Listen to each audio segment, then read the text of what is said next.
Today I made $3,000 trading on Nas100, and I'm going to break down exactly how I did it and how you guys can replicate this very simple strategy that I am using. If you guys want to trade live with me every day, I do offer live trading sessions. Click the link in the description or go to RORFX.com and you guys can sign up. And look on the screen, these are a couple of students that took that same trade that had amazing results. So click that sign up and let's get you a part of these live trading sessions. Also, before we get started, if you guys could show some type of love, like this video, drop a comment, subscribe if you aren't already, and hey, check out my channel. I have a ton of other videos based around trading. Now, without further ado, let's get into my computer.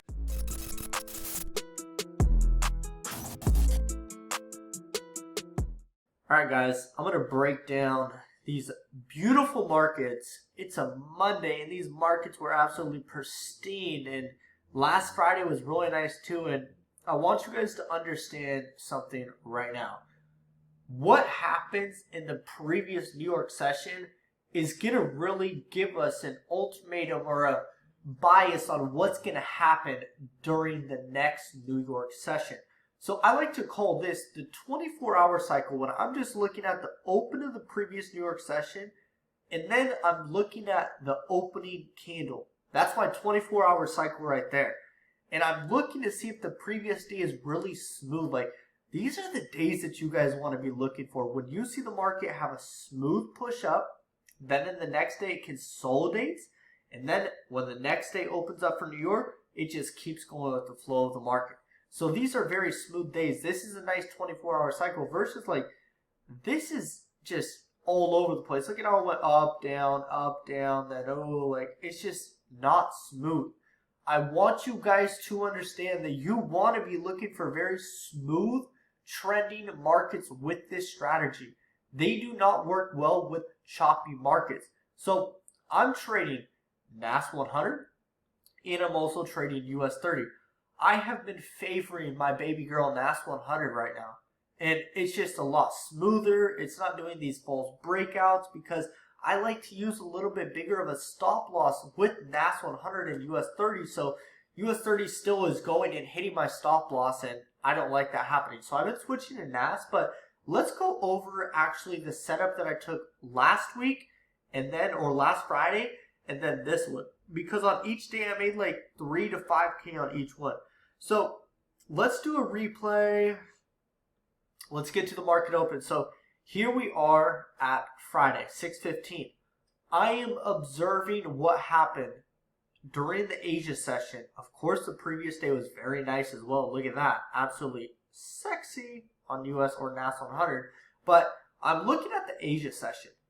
What is telling me that what it's overall going to tell me in the Asia session, the London, what's going to happen during the New York session.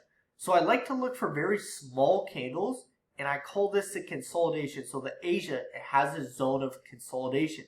Then notice, let's mark this up and extend it into the future so you can see what I'm actually talking about. So we have our Asia session right here. Let's move this.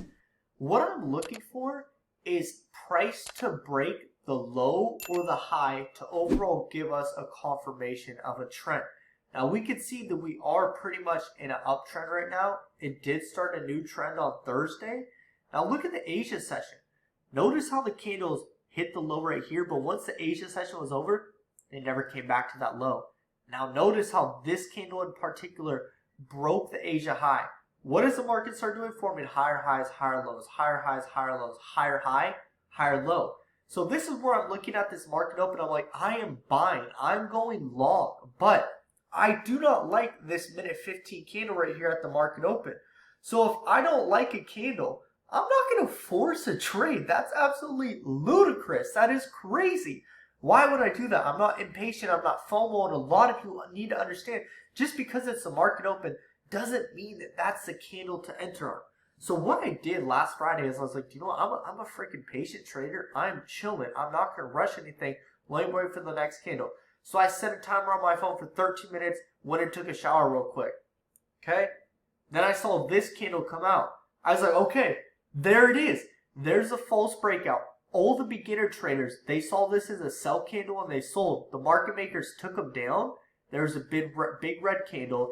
And this is the difference between a very advanced trader versus a beginner trader. A beginner trader will enter when the candle is moving. I like to wait for the candle to fully close to give me confirmation. Wherever current price is, there will be a ticker. I like to enter when it has 3 to 5 seconds left. So I saw this candle, once it had 3 seconds left on it, I was like, I'm buying it. And I bought it. So I was like, all right, I'm going to go long right here. I'm going to aim for this next level right here for my TP. And then I'm going to have my stops right below here just to be safe. And I played it back. I just waited. Now here's the thing. When I entered this trade, I set an alert right here. If you go to this alert tab, it will give you an alert to set. I put my alert for where my TP is and an alert where my stop loss is. Walked away, went about my day. I suggest you guys do the same thing. Set and forget. And that's the beauty about trading is we don't have to nourish the markets. We're just like, we're entering it when we see our setup, and then we're going about our day. Don't get emotional. Don't close prematurely, anything like that. Boom. I saw a very quick reaction away from price. I was like, all right, we're on the right side of the market. This thing's about to hit our TP very quickly. There's that false breakout candle. There's where the beginner retail traders came in and dropped down. And they're like, oh, it's going to drop. Close your buy positions with the loss, and we're going to sell now. And they're selling in here. We're like, nah, we walked away. We're not staring at these markets like little kids seeing what every second is going to bring. Like, we have busy lives. If you guys are sitting here watching the chart every time when you already enter the trade and you have a stop loss and take profit, you're lazy and you probably don't have much going on for yourself. Let's be real. You don't need to be doing that. And I was like doing my thing throughout the day, and then boom, alert, ding, ding, ding. TP hit on Nas100. Cool. Just caught the trade. I made like 6 G's off this trade right here. Didn't do anything but just waited for this candle. So that was a setup that I took. And this candle right here is actually a hammerhead candle. This is a candle that I really, really favor. Okay? Look at my other videos on candlesticks. I think there's like one, a 6-figure candlestick guide. Watch that video, guys. Okay? So that trade was a win. Now let's go to the next day. That was Monday. Here's the New York Open. Okay, what I do? I saw that we had our 24-hour cycle that I explained in the video in the beginning of the video. Price was still pushing up. It wasn't too choppy. Price was definitely consolidating a lot, but it started to break up.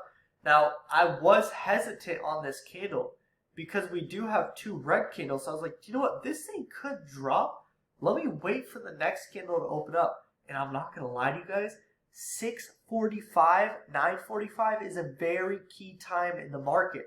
Watch how that candle closes at 9:45, and that's going to be a big confirmation candle.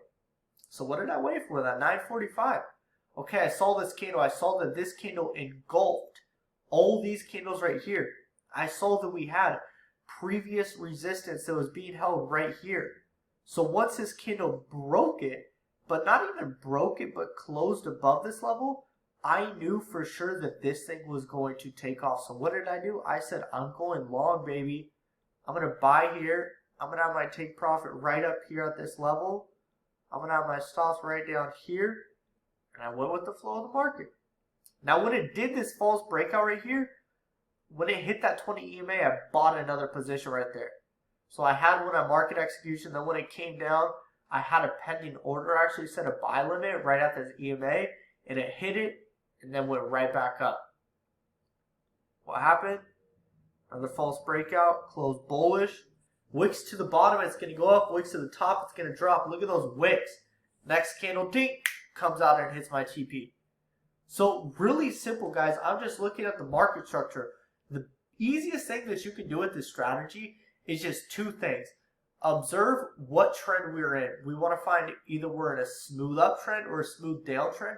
Then you want to find a candle that matches with the trend. If we're in an uptrend, you want to find a bullish candle. If we're in a downtrend, you want to find a bearish candle. Once you see that candle align with the trend, take your position, ride it to the next psychological level, game freaking over. I'm telling you guys, this is all you need to do. It's the simplest thing. And a lot of people are like, I need the 30 EMA 20, the 10, the 5, the 6. I need this Hiramochi or whatever it's called. I need the Fibonacci. I need the stochastics, the RSI. Let me put a trend line here, support here, resistance here, and then it'll be fine to trade. Guys, keep it stupid freaking simple. That's how you guys should be trading. You don't need to make things more complicated than they are. Trading is very simple. The actual skill of trading Forex, oh, it is so easy to find a strategy. But the psychology and the emotional side, that's where traders mess up. So just because your strategy isn't working, it doesn't mean the strategy doesn't work. It probably means that you aren't working. You're not being patient enough. You're rushing into trades. You're not doing self-development on books and reading books that can help you with trading. You're not journaling. You're not recording yourself trading. You're not creating a trading checklist. You're not watching this whole video. You're not watching other videos. You're not applying what was taught in this video after you watch it. You're just going to another video right after it. So take notes. You guys all have something amazing within you. You just have to bring it out. And this is going to take time. This is a skill set that takes time. But I can tell you, as a testimony, this industry does work and it pays out if you put in the work. Hope you guys enjoyed this video. I'll see you on the next one. Peace out. Hey, and if anyone recorded me talking, let me know how fast I was talking, how many miles per hour I was talking right now.